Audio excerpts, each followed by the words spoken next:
When he returns there tonight he can repeat the ritual, but for altogether different reasons. Arriving at this evening's Betfred Super League Grand Final for the first time as the competition's chief executive, the 54-year-old will have a sense of pride and elation at not only being back in the sport that was always his main love, but being able to lead it from the front. Elstone, Everton's chief executive from 2009 until May this year, is now fully immersed in his new role after an eventful few months that included successfully battling to make changes to rugby league's format when many lower division clubs were staunchly against the idea. That was just one part of the Yorkshireman's remit, however, and a small section of the bigger picture as he looks to maximize Super League's potential, reach and appeal. The Grand Final, first introduced at Old Trafford in 1998, is generally an occasion that does showcase rugby league at its best light, garnering all too rare national attention. Elstone wants the sport to hold more of that spotlight and for longer. He will tap into his football experience to help make it happen, although, admittedly, the home of Manchester United, such a financial behemoth, was not always a happy hunting ground during that time with Everton. United is a great club, the world's biggest club, the world's most valuable club, a benchmark football club, said Elstone, who, as a qualified chartered accountant, can better appreciate the vast economic disparities between football and rugby league than anyone. When I worked at Deloitte, clubs all over the world wanted us to make them like Manchester United. From an Everton perspective, as a director, it could be intimidating, but I'm competitive in the extreme. When I walked into Old Trafford, I always puffed my chest out a little bit more, like any good underdog, and United's swagger always made the few occasions when we came home with anything very sweet. It feels really nice personally to come back to a ground I visited so often with Everton, in my new capacity. Old Trafford and the Super League Grand Final go hand in hand 21 times is pretty special. I'm really excited by it. Elstone was born in Barnsley and later became an ardent Castleford Tigers fan, eventually working for the Super League club as a director.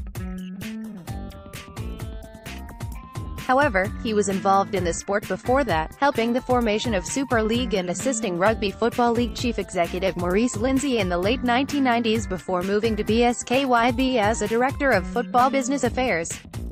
But Elstone already has a history of helping rugby league grow, both in the South Yorkshire village where he spent his childhood and, later, persuading his PE teacher at his sixth form college in Barnsley to introduce the code. I grew up in Royston, in splendid isolation as a rugby league fan, a legacy of an Aldofts-born grandfather who moved to Royston to work on the railways, he explained.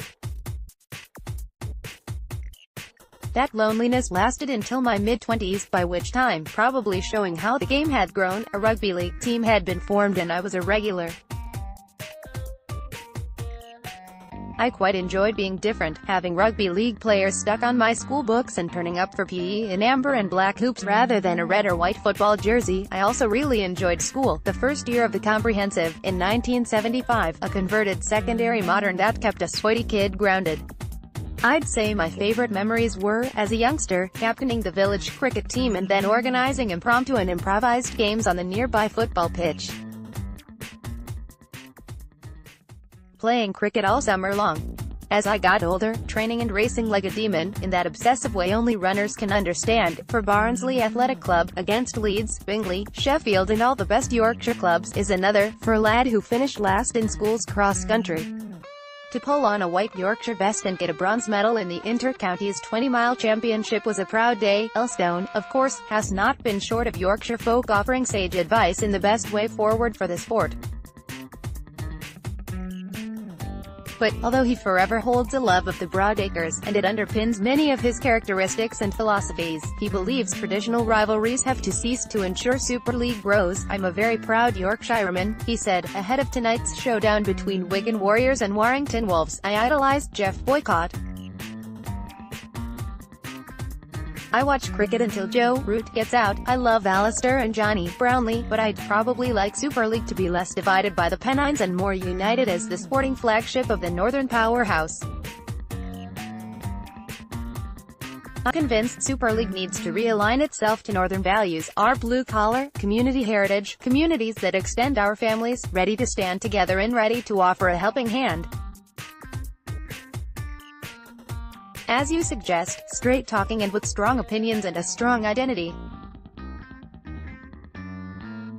All good Yorkshire, all good Northern values that resonate in many other parts of the country and world.